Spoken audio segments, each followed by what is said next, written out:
नमस्कार। आज हमारे पास जो कहानी है वो वाकई कमाल की है। जी नमस्कार। इसमें दो बहुत बड़ी हस्तियां आमने सामने हैं। एक तरफ है श्री चैतन्य महाप्रभु, जो भक्ति और प्रेम के प्रतीक है। और दूसरी तरफ है वल्लभ भट्ट। अपने समय के एक बहुत बड़े विद्वान। बिल्कुल। हमारे जो स्रोत है वो एक प्राचीन ग्रंथ से है जो इस मुलाकात का जिक्र करते हैं। और ये सिर्फ एक पुरानी कहानी नहीं है, बल्कि एक टक्कर है ज्ञान और विनम्रता की। हाँ, पांडित्य और भक्ति की। आज हम इसी में गहराई से उतरेंगे और समझेंगे कि जब ज्ञान पर अहंकार हावी हो जाता है तो मतलब उसे कैसे ठीक किया जाता है। सही बात है। ये किस्सा असल में एक सबक है कि सच्चा ज्ञान विनम्रता के बिना अधूरा है। तो कहानी शुरू कहाँ से होती है? ये दोनों हस्तियां कहाँ और कैसे मिलती हैं? तो ये मुलाकात होती है जगन्नाथपुरी में। जगन्नाथपुरी, जो उस समय भक्ति का एक बहुत बड़ा केंद्र था। बिल्कुल। और वल्लभ भट्ट, जो एक बहुत ही सम्मानित और प्रसिद्ध विद्वान थे, वो श्री चैतन्य महाप्रभु की कीर्ति सुनकर उनसे मिलने आते हैं। अच्छा। वे बड़े आदर से महाप्रभु को प्रणाम करते हैं और महाप्रभु भी उन्हें एक महान भक्त समझकर बहुत गर्मजोशी से गले लगा लेते हैं। तो पहली नजर में सब कुछ बहुत सामान्य और सम्मानजनक लगता है। हाँ, पहली नजर में। लेकिन जैसा कि आपने कहा, पहली नजर में, इसका मतलब है कि सतह के नीचे कुछ और भी चल रहा था। बिल्कुल। वल्लभ भट्ट महाप्रभु की प्रशंसा करना शुरू करते हैं, लेकिन उनका तरीका वो थोड़ा विद्वतापूर्ण है। अच्छा, कैसे? वे शास्त्रों का हवाला देते हुए कहते हैं, आपने दुनिया भर में कृष्ण नाम के संकीर्तन आंदोलन को फैलाया है, और ऐसा कोई तब तक नहीं कर सकता जब तक उसे स्वयं कृष्ण ने शक्ति ना दी हो। बात तो सही है। बात तो सही है, लेकिन इसमें एक सूक्ष्म तरीके से वो अपना ज्ञान भी प्रदर्शित कर रहे हैं। ऐसा लगता है जैसे वे महाप्रभु का मूल्यांकन कर रहे हों। अच्छा, तो ये तारीफ कम और अपने ज्ञान का प्रदर्शन ज्यादा था।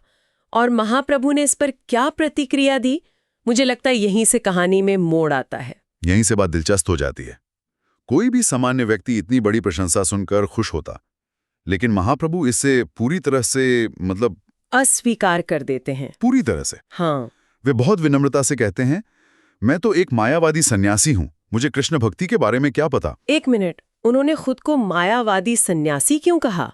ये शब्द तो थोड़ा भारी है। हाँ, और ये समझना बहुत जरूरी है। क्या आप इसे सरल शब्दों में समझा सकते हैं? और ये इतना महत्वपूर्ण क्यों था? जरूर। संक्षेप में, मायावादी दर्शन मानता है कि अंतिम सत्य निराकार ब्रह्म है और भगवान का व्यक्तिगत रूप, जैसे कृष्ण या राम, वो एक अस्थायी अभिव्यक्ति है। और श्री चैतन्य महाप्रभु का पूरा दर्शन तो इसके ठीक उल्टा था। बिल्कुल। वे कृष्ण के व्यक्तिगत रूप के परम भक्त थे और मानते थे कि भगवान का साकार रूप ही परम सत्य है। तो अपने ही दर्शन के खिलाफ बात कहकर वे क्या साबित करना चाह रहे थे? ये उनकी विनम्रता की पराकाष्ठा थी। ये ऐसा ही है जैसे दुनिया का सबसे बड़ा संगीतकार कहे, मुझे तो सुरताल का कोई ज्ञान नहीं है। हाँ, सही बात है। ऐसा कहकर उन्होंने वल्लभ भट्ट को बिना एक भी कठोर शब्द कहे एक बहुत बड़ा संकेत दे दिया कि असली ज्ञान प्रशंसा स्वीकार करने में नहीं, बल्कि खुद को शून्य समझने में है। उन्होंने बातचीत का पूरा आधार ही बदल दिया। ये तो कमाल है। तो उन्होंने प्रशंसा का श्रेय खुद लेने के बजाय क्या किया? उन्होंने सारा श्रेय अपने भक्तों को दे दिया। ये एक और सबक था। अच्छा। वे कहते हैं, अगर मुझमें भक्ति का कोई अंश है तो उसका कारण अद्वैत आचार्य हैं। उनकी संगति से मेरा मन शुद्ध हुआ है। फिर वे नित्यानंद प्रभु का जिक्र करते हैं और कहते हैं कि वे तो प्रेम के साक्षात सागर हैं। मतलब एक एक करके अपने सभी प्रमुख भक्तों का नाम लिया। हाँ, सार्वभौम भट्टाचार्य, रामानंद राय, और अपनी सारी आध्यात्मिक उपलब्धियों का श्रेय उन्हें दे देते हैं। तो ये सिर्फ एक सामान्य बातचीत नहीं थी, महाप्रभु यहाँ कुछ और कर रहे थे। बिल्कुल, ये एक तरह की आध्यात्मिक सर्जरी की शुरुआत थी। महाप्रभु वल्लभ भट्ट के ज्ञान का सम्मान करते थे, लेकिन वो देख सकते थे कि उस ज्ञान पर अहंकार की एक मोटी परत चढ़ गई है। इसलिए वे एक एक करके उन परतों को हटाने का काम शुरू करते हैं। पहला कदम था खुद को महत्वहीन बताकर ये दिखाना कि सच्चा भक्त श्रेय नहीं लेता। इसी बातचीत में स्रोत बताते हैं कि महाप्रभु ने रामानंद राय का जिक्र करते हुए भक्ति के दो प्रकारों के बारे में बात की, एक ऐश्वर्य ज्ञान वाली और दूसरी शुद्ध प्रेम वाली। इसका क्या मतलब है? ये एक बहुत ही सुंदर और बहुत गहरा बिंदु है। ऐश्वर्य ज्ञान से युक्त भक्ति का मतलब है भगवान की पूजा श्रद्धा, भय और सम्मान के साथ करना, ये जानते हुए कि वे सर्वशक्तिमान हैं। जैसे एक प्रजा अपने राजा की करती है। बिल्कुल, ये बहुत अच्छा है, लेकिन महाप्रभु कहते हैं कि इससे भी ऊंची एक अवस्था है। शुद्ध प्रेम की। हाँ, शुद्ध प्रेम की। और शुद्ध प्रेम क्या है? शुद्ध प्रेम में भक्त भगवान को अपने बराबर या अपने से छोटा समझता है। एक दोस्त, एक बेटा। जैसे गोपियां कृष्ण के साथ खेलती थीं या जैसे माता यशोदा उन्हें डांटती थी। और रस्सी से बांध भी देती थी। हाँ, रस्सी से बांध भी देती थी। इस रिश्ते में डर या संकोच नहीं होता, सिर्फ निश्चल प्रेम होता है। महाप्रभु कहते हैं कि यह स्वाभाविक प्रेम, जिसमें भक्त का एकमात्र उद्देश्य कृष्ण को सुखी करना है, सर्वोच्च है। और वो गोपियों का उदाहरण देते हैं। हाँ, जिनका प्रेम इतना शुद्ध था कि स्वयं कृष्ण ने कहा कि मैं तुम्हारा कर्ज कभी नहीं चुका सकता। तो महाप्रभु ये सब बताकर वल्लभ भट्ट को क्या संकेत दे रहे थे? वे कह रहे थे कि शास्त्रों के ज्ञान और तर्कों से भी परे एक दुनिया है जो सिर्फ प्रेम और भावना की है। वे वल्लभ भट्ट के बौद्धिक अहंकार को भक्ति की भावनात्मक गहराई से चुनौती दे रहे थे। लेकिन वल्लभ भट्ट उस समय ये संकेत समझ नहीं पाए। नहीं, उस समय नहीं समझ पाए। तो वल्लभ भट्ट की इतनी विद्वतापूर्ण प्रशंसा के बाद भी महाप्रभु प्रभावित नहीं हुए। उन्होंने आगे क्या किया? लगता है वल्लभ भट्ट ने हार नहीं मानी होगी। नहीं, बिल्कुल नहीं। वल्लभ भट्ट को लगा कि शायद महाप्रभु उनकी विद्वता को ठीक से समझ नहीं पाए, तो उन्होंने एक और पेशकश की। अच्छा? उन्होंने कहा कि मैंने श्रीमद् भागवतम पर एक टीका यानी एक कमेंट्री लिखी है, मैं आपको वो सुनाना चाहता हूँ। उन्हें लगा कि ये उनके ज्ञान को साबित करने का सबसे अच्छा तरीका होगा। और महाप्रभु का जवाब? महाप्रभु ने बड़ी सादगी से फिर मना कर दिया। फिर मना कर दिया? हाँ, उन्होंने कहा, मैं तो श्रीमद् भागवतम का अर्थ ठीक से समझ ही नहीं पाता। मैं तो बस दिन रात कृष्ण का नाम जपने की कोशिश करता हूँ और वो भी मुझसे पूरा नहीं हो पाता। वाह, ये वल्लभ भट्ट के लिए दूसरा झटका था। एक महान विद्वान की सबसे बड़ी कृति को सुनने से ही मना कर दिया गया। बिल्कुल, 2 बार मनाई। इसके बाद तो वल्लभ भट्ट को बहुत अपमानित महसूस हुआ होगा। हाँ, वे बहुत आहत हुए। लेकिन उन्होंने एक और कोशिश की। उन्होंने कहा, ठीक है, अगर आप मेरी टीका नहीं सुनना चाहते तो कम से कम मैंने जो कृष्ण नाम की व्याख्या की है उसे ही सुन लीजिए। और इस पर महाप्रभु ने फिर इनकार करते हुए कहा, मैं तो कृष्ण के सिर्फ 2 ही नाम जानता हूँ, श्यामा सुंदर और यशोदा नंदन। इनके अलावा मुझे किसी और व्याख्या या अर्थ से कोई मतलब नहीं है। ये तो सीधी सीधी और तीसरी बार ना थी। इसके बाद वल्लभ भट्ट की क्या हालत हुई होगी? स्रोत बताते हैं कि उनका आत्मविश्वास पूरी तरह से टूट गया। उन्हें लगा कि पुरी में अब उनकी कोई इज्जत नहीं करेगा। लेकिन अहंकार, वो इतनी आसानी से नहीं जाता। तो उन्होंने क्या किया? जब उन्हें महाप्रभु से सीधी मान्यता नहीं मिली तो उन्होंने दूसरा रास्ता अपनाया। वे रोज महाप्रभु की सभा में आने लगे और उनके वरिष्ठ भक्तों जैसे अद्वैत आचार्य से शास्त्रार्थ और बहस करने लगे। मतलब किसी भी तरह ये साबित करना चाहते थे कि वे ही सबसे बड़े विद्वान हैं। महाप्रभु ये सब देख रहे थे और उन्होंने इस स्थिति का उपयोग एक और गहरी लीला रचने के लिए किया, जिसकी बात हम बाद में करेंगे।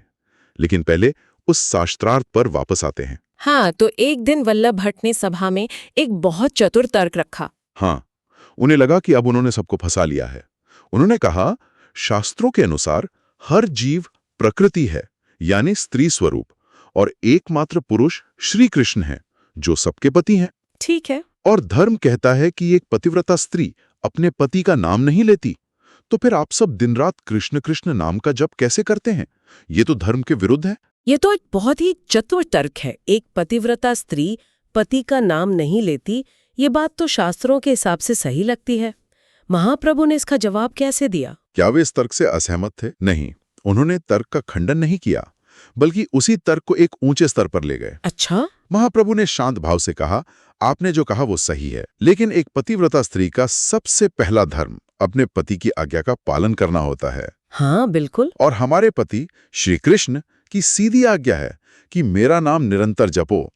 इसलिए हम पति की आज्ञा का पालन करने के लिए ही उनका नाम जपते हैं। वाह! मतलब उसी के तर्क से उसे ही चुप करा दिया। वल्लभ भट्ट के पास इसका कोई जवाब नहीं रहा होगा। कोई जवाब नहीं। पूरी सभा में सन्नाटा छा गया। वल्लभ भट्ट एक बार फिर निरुत्तर हो गए थे। अब वे अपनी जीत के लिए बेताब हो गए थे, और इसी बेताबी में उन्होंने अपनी सबसे बड़ी गलती कर दी। और वो क्या थी? का खंडन किया है। जहां भी उनकी व्याख्या मुझसे अलग थी, मैंने उसे स्वीकार नहीं किया। श्रीधर स्वामी, जो श्रोता उन्हें नहीं जानते, उनके लिए आप बता सकते हैं कि वे कौन थे और उनकी व्याख्या को चुनौती देना इतनी बड़ी बात क्यों थी? जरूर। श्रीधर स्वामी लगभग 14वीं शताब्दी के एक बहुत ही प्रतिष्ठित आचार्य थे। उन्होंने श्रीमद् भागवतम पर जो टीका लिखी थी उसे वैष्णव परंपरा में सबसे प्रामाणिक माना जाता है। मतलब वो जगत गुरु माने जाते थे? हाँ, जगत गुरु यानी दुनिया के शिक्षक। उनकी व्याख्या को चुनौती देना मतलब पूरी परंपरा को चुनौती देने जैसा था। ये वल्लभ भट्ट के अहंकार का चरम था, ये कहना कि मैं परंपरा से भी बड़ा हूं। तो इस घोषणा पर महाप्रभु की क्या प्रतिक्रिया हुई? इस बार महाप्रभु ने अपनी चुप्पी तोड़ी। वे हल्का सा मुस्कुराए और एक ऐसा वाक्य कहा जिसने सब कुछ बदल दिया। क्या कहा उन्होंने? उन्होंने कहा, जो अपने स्वामी को नहीं मानता मैं उसे एक वेश्या समझता हूं। जो स्वामी न माने तारे वेश्या करे गणी। पूरी सभा सन्न रह गई होगी।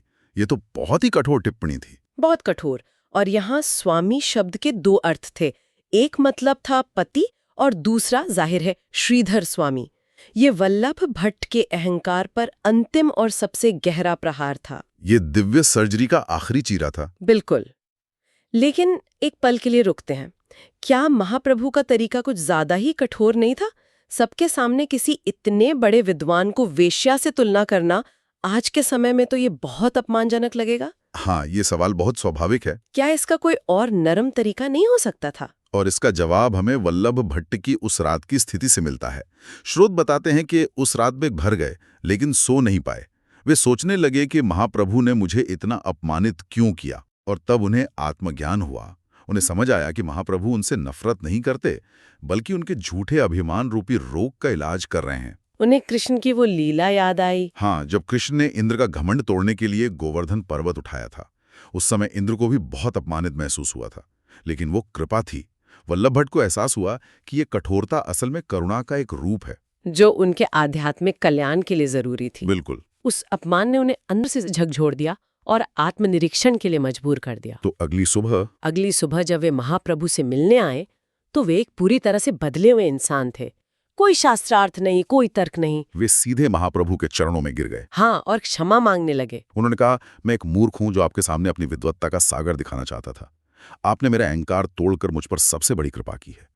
उनका आत्मसमर्पण पूरा हो चुका था। और इस समर्पण के बाद महाप्रभु का व्यवहार कैसा था? जैसे ही अहंकार का ट्यूमर निकल गया, महाप्रभु का व्यवहार पूरी तरह बदल गया।